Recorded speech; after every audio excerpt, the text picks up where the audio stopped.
Hello, everybody. Welcome to another episode of Ultra Running Underdogs. And in this episode, we're going to be covering my training strategy for this year. And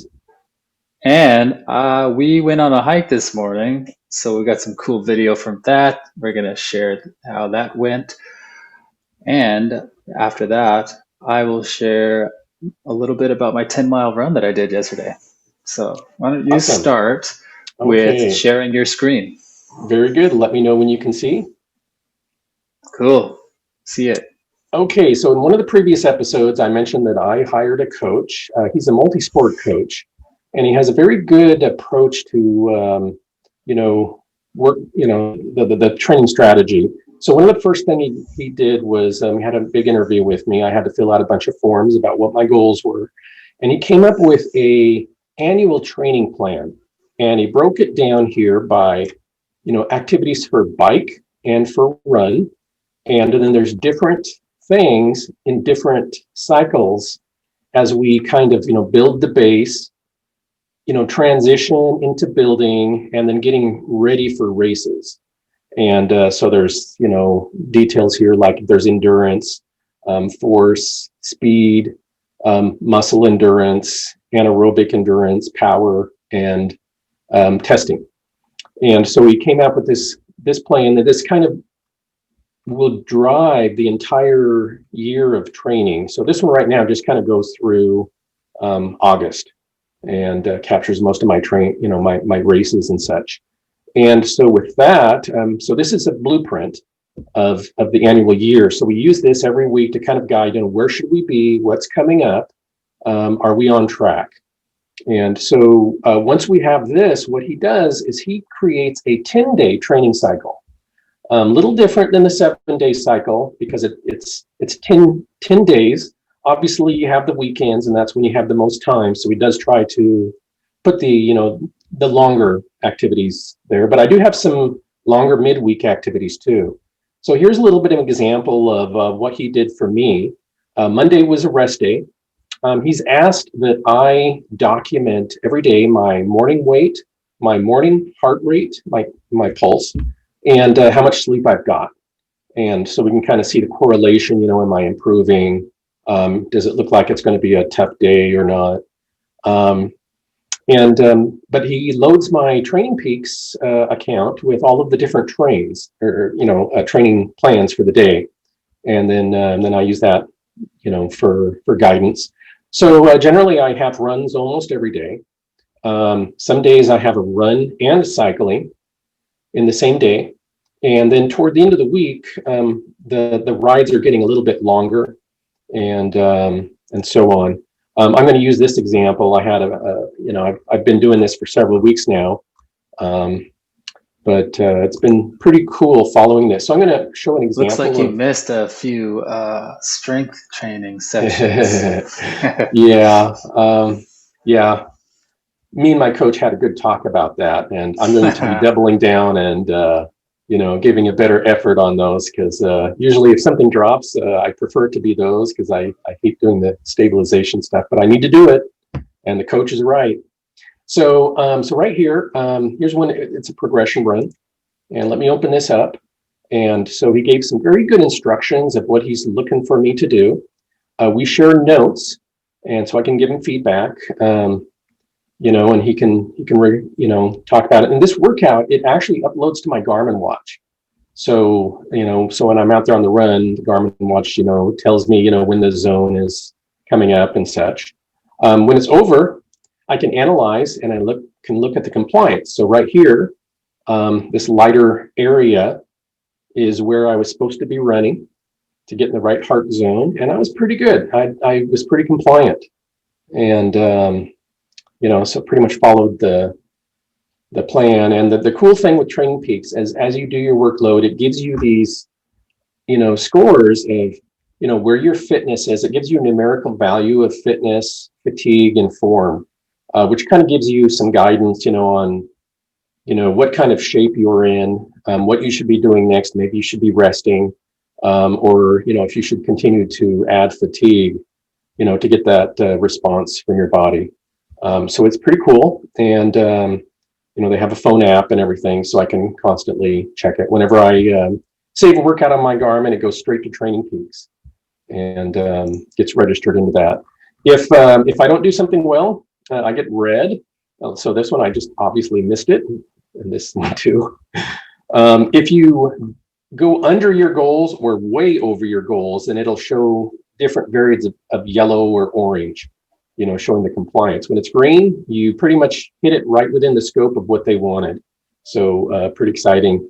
Anyway, that's the kind of the core of it. At the end of the 10-day cycle, I have a hour-long phone call consultation with the coach. We go over the week. We talk about the challenges, where things were maybe a little easier than I expected, how I was feeling. And then he creates a new 10-day cycle based on that feedback and where he thinks that, I need to go in achieving my goals.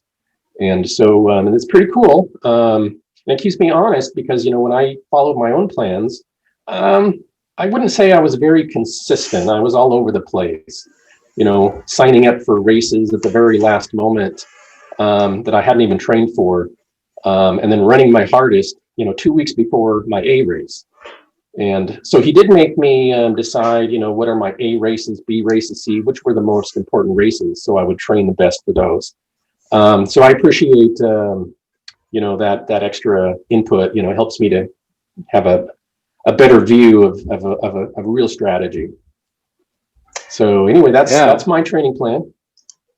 That is super cool. The more I look at Training Peaks, the more I really appreciate the interface. It's very well done. It's no frills interface, but you see exactly what you need to see. Yeah, unfortunately, Training Peaks is a subscription product, but if your training is important to you and you do want to have a really good track, then $100 a year or so is worth it. If you have a coach that uses it, then they can get you access for free through their coaching account. Yeah, I know there is a free version of Training Peaks, I think, but I don't know what the limitations are. You're right. I think there might be worth investigating. Yeah, maybe limited like Strava is. All right, and this is Final Surge, which is the platform that I use with my coach. Yesterday, I did my fastest 10-mile run ever, so I just wanted to kind of go through and show what the interface looks like. So I recorded with my Polar Grit X watch, and it automatically synced to Final Surge. So you can see like the overview here and some averages. So I use the Polar H10 chest strap. I think Mike does also, which is a fairly accurate way to get heart rate data. So you can see I got a pretty high max heart rate and my average was not much less than that. Oh, and I also was wearing the Stride sensor, which gives me an estimated power output, which is pretty cool. It's pretty consistently at 250 watts. And you can see throughout the run, my heart rate kind of got a little bit higher above the average here because I was actually trying to push the pace here on the last 2 miles there. I just think this interface is pretty cool. You can see I took a little bit of a break here at the 5-mile mark.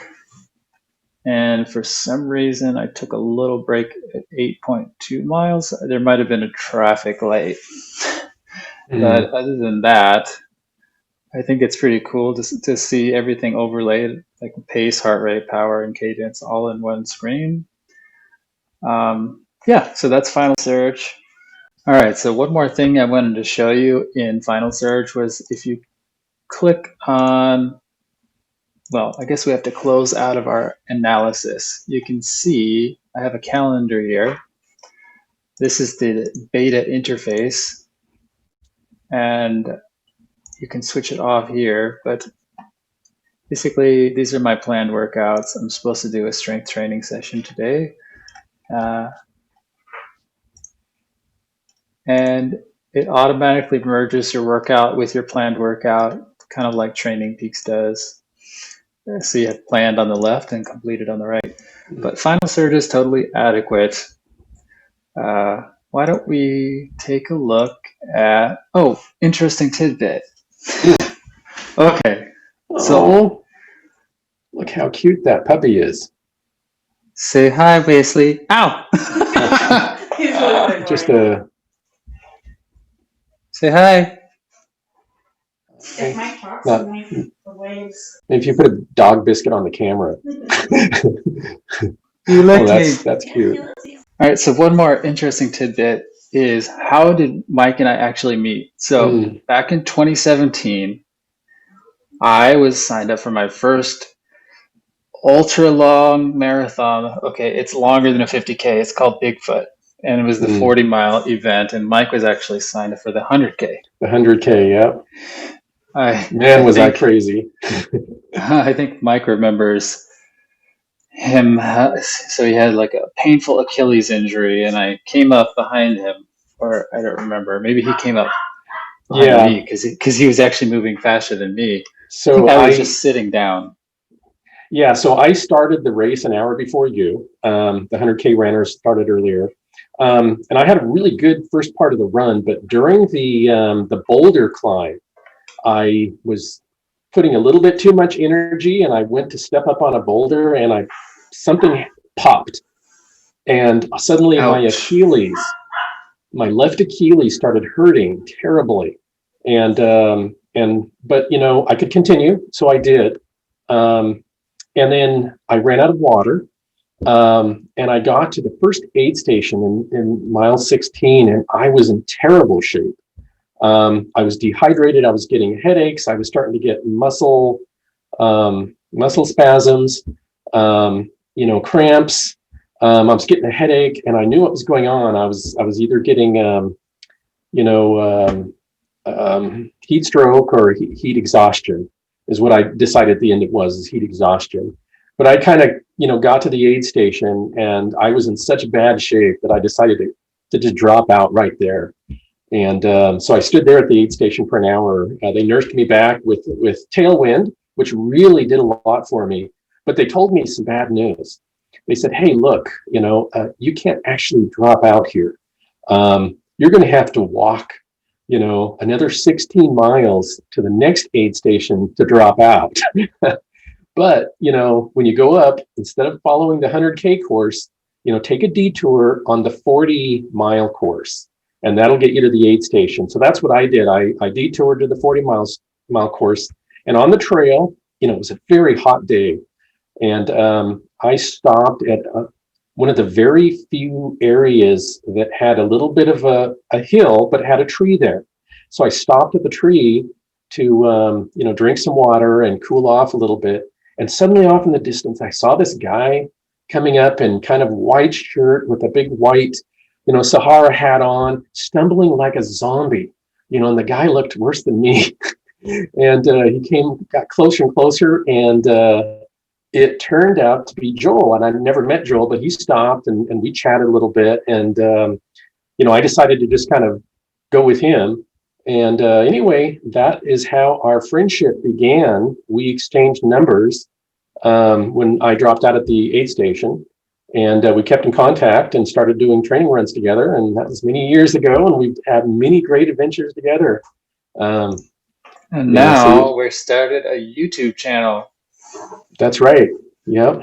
And all Joel's idea. We've been talking about, crazy things all the time, so, why not document this exciting journey, of it's an organized way to document our crazy journey to what are we going to do, 100 milers, who knows? That's right. There's really no limit to our imaginations. Oh my gosh. Yeah, so did you really have to walk 16 miles to drop out?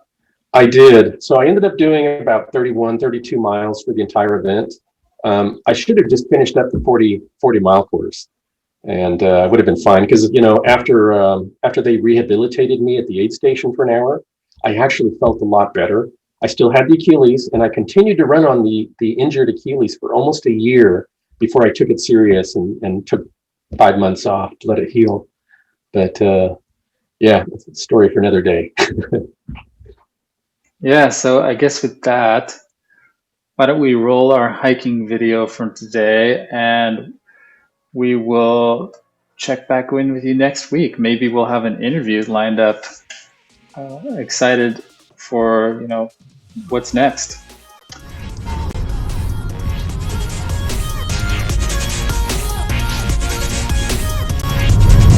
Hey, good morning, guys. We're taking our show out on the road today to the Cougar Squawk Corridor.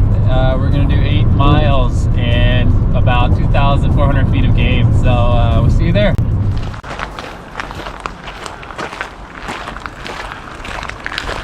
Oh, hey, Joel. I can't see, man. My glasses are all fogged up. Awesome. Oh, nice cold morning for a hike. Yeah, it is. Nice to switch it up once in a while and get some elevation. Yeah, so hey, we figured we'd take our show on the road today, and here we are going up this hill. So Mike, what are we doing today? Hey, this is called active rest. So we're not killing our lungs and our heart, but we're getting out there, we're getting some nice challenge with the hills, and getting our heart rate up a little bit. Mostly zone 1, but we'll do a little bit of running, probably go into low zone 2. Yeah. It's awesome. Look at this beautiful view with the sun coming through the trees. Yeah. This is why we're taking our show on the road today, because our studio might be a little less pretty than this. That's true. Yeah, one thing about this active rest is that when you go out and do a really hard run like Joel did yesterday, you'll notice within hours that your lung and your heart is fine. You could do it again. You may not have the energy in your system, and your muscles will be sore. And those are sometimes hard to see right away. So it's important to really factor in those rest days, even if you feel like you could do another hard run. You just can't run hard every day. Leads to injuries. I know. Yeah. I'm Mr. Injury. Yeah. I used to run 70 miles a week. Yesterday for me was a harder than usual run. It was actually my fastest 10 miler ever, and my fastest run in 3 months according to Smash Run. Wow, my breathing is already up. Oh yeah, look at that, I'm in zone 2 now. Hills, they're awesome. Yeah, so that's what today's about. Getting the heart rate into that zone, low aerobic training zone without too much wear and tear and impact. Yeah. Okay, we'll check back in with you in a second.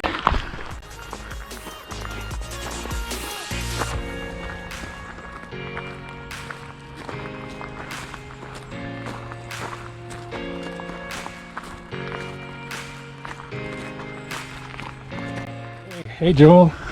Yeah, we want to know how your your FTP test, functional threshold pace test, went yesterday. Yeah, so with my coach, he's been doing a lot of cycling in addition to running.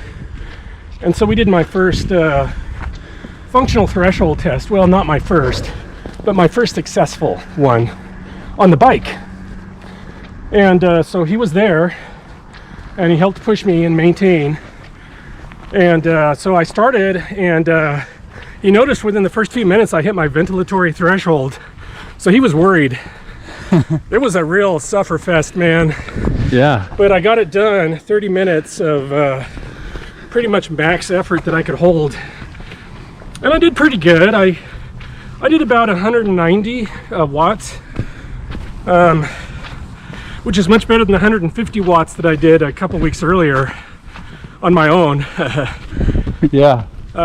Sometimes I need to borrow other people's motivation to push me. Thanks, Joel. Anyway, turned out pretty good. He was really happy with the results, and he's going to adapt my cycling plan based on those thresholds. Because, I already know what my running is. I know running pretty well. I've tried about every plan, system, algorithm. So, yeah, cycling, man. It's awesome for cross training and just doing something different and getting more time exercising without it necessarily being running. Speaking of running, we've reached a flat part. Oh yeah. Yeah. Okay, it's a hill now. We can run for a little bit longer.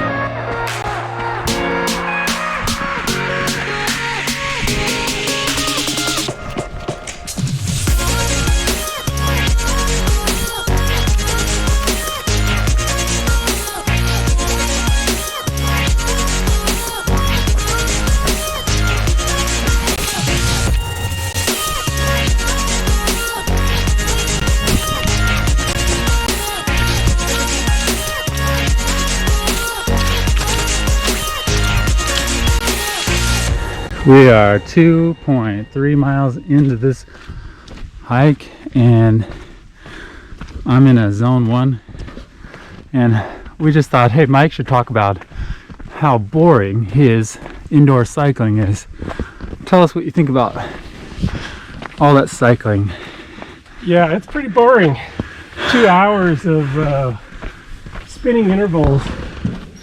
It gets monotonous. Good thing I have a TV that I can watch YouTube channels. Keep it from getting boring. Oh nice, I'm hitting very low zone 3, upper zone 2. It's a nice blue sky day out here in the Pacific Northwest. We are excited to be out here, not running. This was actually an option for us. We both have running coaches, and both of our coaches are okay with us substituting a hike for a run.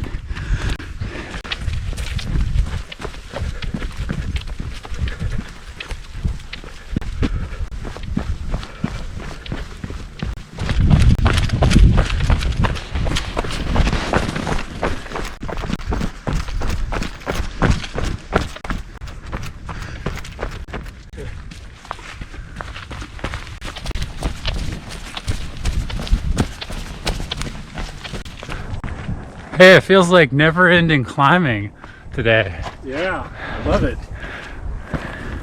We've done worse hills, but we just haven't been out on the trail in a while, and it's like a rude awakening.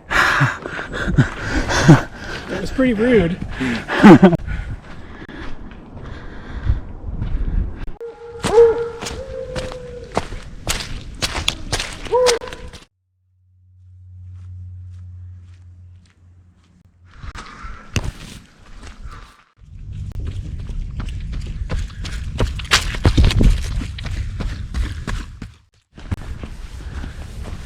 Awesome.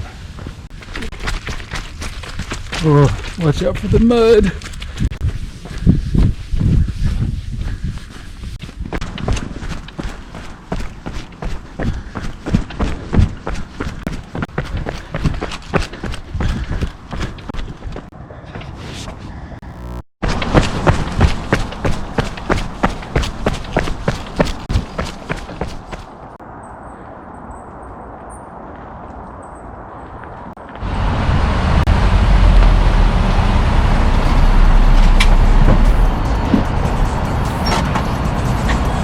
My battery completely died, and I had to wait for it to charge in it to figure out where this Chipotle was.